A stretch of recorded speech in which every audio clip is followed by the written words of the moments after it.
Hey guys, welcome back to a new episode of Gunpla. No, I can't say that anymore, can I? This is not Gunpla TV, although it has been a while for that. Sorry guys if you were tuning in to watch Gunpla. Instead, we've got something else that is quite exciting to talk about today. At least it is exciting for me. My name is Todd, and I work here at HobbyLink Japan, and today I am joined by... Yeah, my name is Kuni. I also work at HobbyLink Japan for actually longer than you've been working here. Yes, I think actually now you are the longest lasting I'm the last here. surviving piece of HobbyLink Japan or something. Original HobbyLink Japan. So yeah, gosh, it's been quite a while since you started at this company. Kuni is one of our premier scale modeler enthusiasts here at HobbyLink Japan, and that's why he also wanted to join and talk about the kit that we are going to talk about today. Now, this aircraft that is sitting in front of us is a rather familiar shape of an aircraft out there. I think probably everybody out there watching probably knows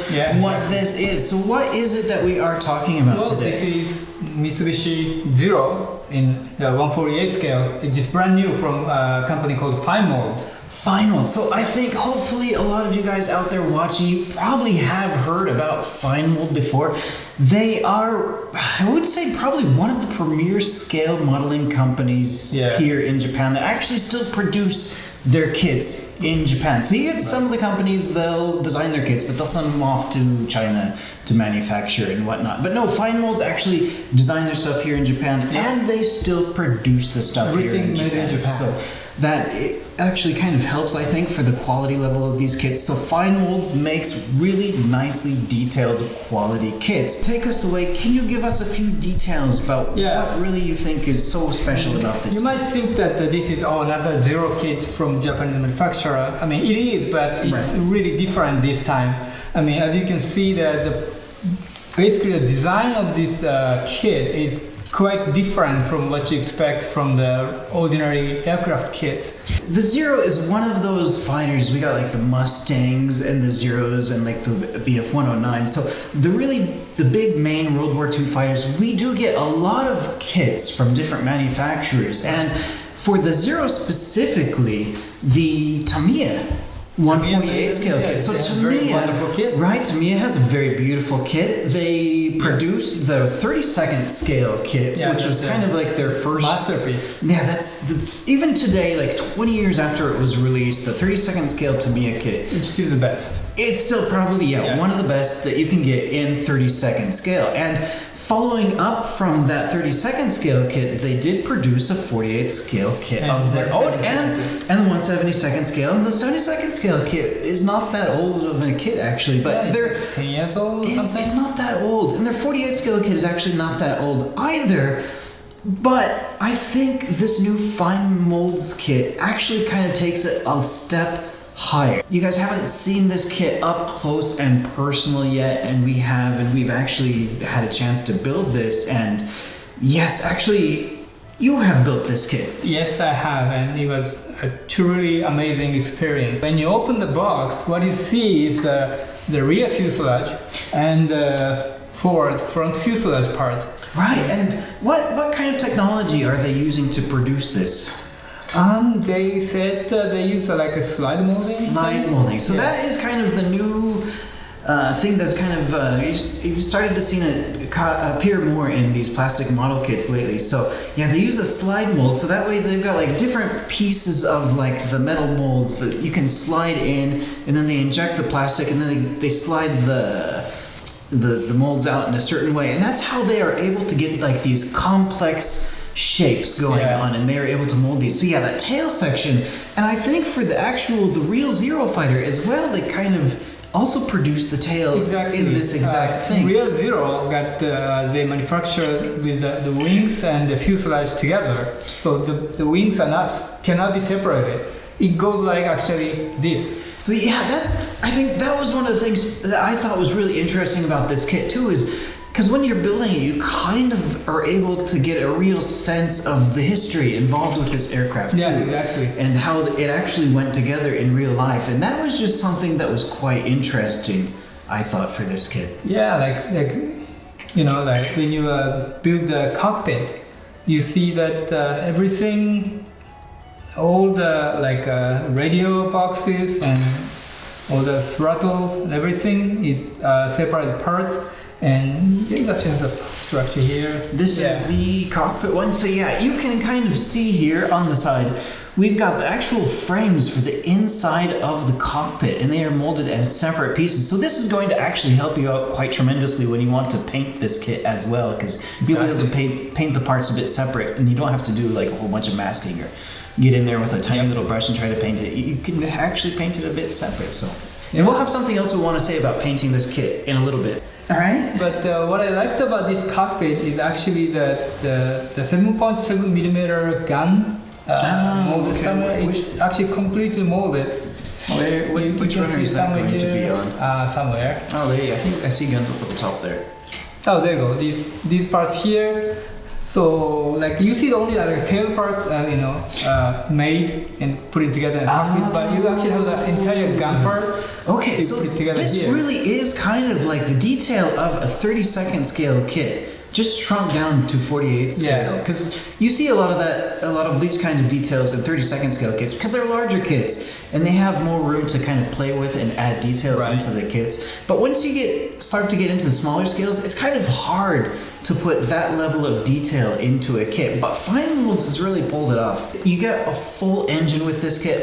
Sometimes with 48 scale kits or the smaller scale kits, you maybe only get like the part of the engine that you would see from the front, not the full engine in the back of the kit. But this kit actually has like the push rods and like all these parts, and they're like molded separately. Yeah, exactly. Not actually on the engine. So push rod can be seen just on the front side, but actually you put the push rod on the rear cylinders together too. So not just the front, but they actually have separate push rods for the rear. Exactly. You're not even going to really see them once you can see it, but like for some like experienced modelers, you can display the engine separate. That's nice too. And So it looks very good too. Right, the cowl for the engine on this kit is a separate piece, and I think if you really wanted to, you could probably just put this on without actually gluing it on. Actually, the instructions say do not glue it. Okay, well there you have it. So yeah, you can go ham, go crazy on painting and detailing this engine up, and you don't have to glue that cowl on, and you'll be able to just pop it off later and see. But how does that work with the propeller then? How is the propeller going to stay on if it's not? There's a poly cap inside here. Okay, so like a Gundam model kit, this actually has two little tiny poly caps. So this is going to hold that propeller onto the front of the aircraft, and you could spin it around. That's a really nice feature because it stayed in the right place. Actually, some kit you kind of wonder where the propeller should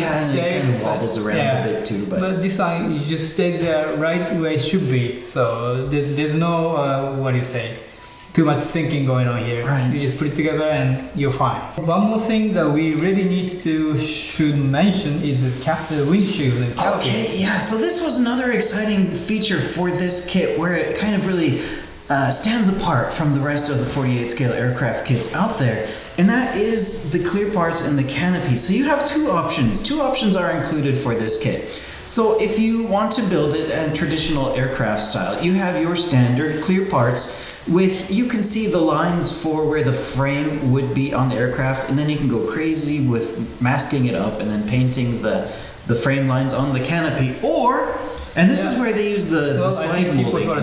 So people think I put the primer on the frames, but it is not. What you see here is, see that the glass part and the frames are separate here? Yeah, so they give you the frame as a separately molded piece here, and then you can use these clear parts here on the bottom, and they have little slots on the side where it's going to match up with the frame. And then you can paint the frame completely separate. This is using the latest technology in molding and design work. And fit is amazing. It just pops right in there and done. So no masking. Tiny bit of clear glue on there to hold it on. Yeah, exactly. But yeah, just the amount of time that will save you in painting and having to mask it off is just incredible, I think. Yeah, exactly. And so that talked about the canopy here, and we also want to talk about the surface details of this kit. And I don't know if you can see it or not, but all the rivets and panel lines are all on the surface of this kit. I know that some people took a lot of time just putting the rivets on the aircraft surface, but you don't need to worry about that for this kit. It's already on there. It's already And there. I know some people might complain 248 scale rivets, it might be considered a bit overscale type of like thing. This kind of, Right, but it's not. But yeah, it's really not. It is a really nice fine rivet in there. Oh gosh, they really got some great details on And these. you might wonder if you paint it or the rivets will be just gone, but if you can see it, we do have a built painted sample here. Yeah. And now who is the one that built this painted sample for us? This one was built by a Japanese professional model who name is Yoshitaka Saito. Some of you may have heard his name. He used to write a lot of articles in Armor Modeling magazine and Model Graphics magazine, and he is still producing a lot of masterpieces, and he has built this one for us actually. Yeah, We'll just talk for about us. this later. I think we can go into that. Okay, so what else are we? So we have this professional modeler that we are working with, and he's doing something special for us. Yes, just for this HLJ. kit. This is going to be an exclusive thing just for HLJ. If you are to buy this new Fine Molds 48 scale zero kit from us, what are they going to receive? If you order this Fine Mold 148 scale zero kit, you will get this basic master modeling. Should I say magazine or booklet? Okay, maybe a pamphlet or guidebook. Guidebook. Yeah. That would be a good way to say it. Written by Yoshitaka Saito. He actually went to see the Mr. Suzuki of Fine Molds to Aichi Prefecture to have some interview about how to paint this kit. The correct way to paint it. Yeah, and all the tips he learned from Mr. Suzuki are in this pamphlet, and this is for free. If you pre-order this kit now with HLJ, you will get this booklet, This guidebook, this painting guidebook. Now, one copy for one kit. one copy. So if you buy 2 kits, you get two booklets. Not a bad deal. So actually, there were 2 different versions of this kit, and that's something else that we need to talk about. Right. So the versions that we have sitting here in front of us, which version is this? There's 2 versions. This is Mitsubishi version. Okay, so of course Mitsubishi this is the Zero. Most people actually know it as the Mitsubishi Zero Fighter.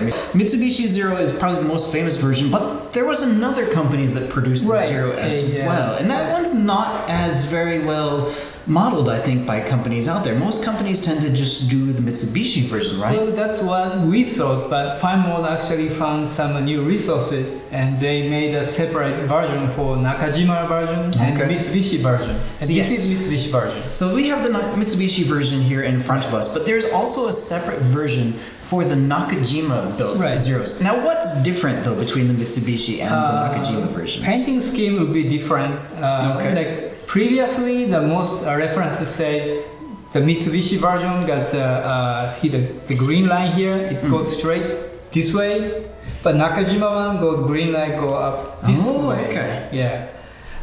But the Fine Mold did more research, and they found out that the early version from Mitsubishi, they didn't have the heat shield on the fuselage. Okay, so this version does not have the heat shield, but the Nakajima version has the heat shield. Okay, so they're early and medium production lot or the version of the Mitsubishi, they didn't come with the heat shield. So the Mitsubishi version from Fine Mold, they don't have the heat shield molded here. While Nakajima version, they do come with the heat shield up here. Okay, so it's not going to be just a difference in like paint markings. It's actually plastic parts are going to be slightly different between the 2 versions. So that's kind of interesting. That's kind of exciting. Kind of makes you want to buy like one of each version, the Mitsubishi version and the Nakajima version. I think so, just to see the differences, especially if you were a big fan of the Zero. I mean, this is a classic fighter. It probably really is one of the most beautiful fighters from the Second World War. Yeah, as a Japanese, I'd have to say that. Yeah. So yeah, it's a really beautiful fighter. This is a really highly recommended kit, and that's one of the reasons that has brought us out here after many years to make a video about this. We don't get a lot of really kids out here that really kind of want us to go out and make a video and be like, man, this is such a great kit. We really want to show it to you guys. So not just actually buy this kit and put on in the stack. Actually, I would say that any modelers should actually try building it. I mean, it's truly a different experience. How long did it take you to put this together? Just not painting, just I didn't paint it. I just assembled together, and it took me like 2-3 days. 2 or 3 days. So yeah, it could be a nice weekend build. Exactly. Just straight out of the box. So that's great. I mean, I think another thing too, it's not very expensive, this kit. So if you really wanted to buy 2 of them, you could just I'm thinking of Gundam. You could put one together really quickly, and then you could save a second one and kind of take more time maybe to go over and build the second one after you've built the first one, put it together. Yeah, like myself, I finished this one, well, semi-finished, and I'm also buying, Okay, so you're gonna buy. Are you gonna buy the Nakajima version now that you have the both. Mitsubishi? You're buying both. Yeah. Okay. So yeah, and these, because another thing too with fine molds is we do tend to get kind of more boxings over time with different markings and whatnot. So I'm sure we're going to see more different boxings of this kit over time too. But another thing with fine molds also is they tend to not reproduce some of the stuff that they initially reproduce. So like once you miss out on certain boxings, you have to wait a long time. Maybe it'll come back, maybe it won't, or it'll come back with different markings. So yeah, once these are gone, can't really say when it might come back or even if it will come back in the same boxing. So definitely I would try, if you're interested in this kit at all, just to see kind of really, especially if you want to see how it compares to the other kits out there. Yeah. And if you want to see if we are correct in thinking that this is probably maybe the best 48 scale kit out there in existence. Yeah, and if somebody want to argue with it, then I recommend that you should order and try building it. I'm not exaggerating. I built it, so I felt that this is really something new experience. Okay. And I really want all of you to experience this too at the same time. Right. And you get a free painting booklet too. Yeah, exactly. So what better deal? Exactly. So supplies limited. So please put your order in right now. And the kits will be released. Mitsubishi version will be released earlier in December. Okay. And the Nakajima one comes a week or 2 weeks later. Okay, so they're not releasing the same time. Mitsubishi is coming out first. Maybe that's why we have plastic for them. Sitting here in December, which is coming up. We're recording this here at the very end of November. So yeah, December is coming up. It's only a few weeks away from release this kit. Thank you guys very much for tuning in to watch us ramble on about this beautiful looking fine molds 1/48 scale zero kit. And this is the Mitsubishi version. And remember, if you do pre-order this kit, you are going to get this HLJ exclusive painting guide booklet. You cannot find it anywhere. You cannot find it. It's not for sale. It's only a free offer that's going to come included with the kit if you order it from us. So supplies are limited, so do be sure to get your orders in as soon as possible. And another thing I do want to mention, since we are in Japan, you may be worried or wonder if this is going to be only in Japanese. No, this booklet is going to have both Japanese text and English as well. So yeah, we are thinking of you, our international customers as well. So don't worry about that. You'll be able to properly read it in English. Yeah. All right. Well, there you go. Thank you guys very much for watching. Thank you very much. And we hope you all out there have a great end of the year, because 2024 is about to be over here. Can't believe it. The year's flown by. Oh my goodness, where has time gone?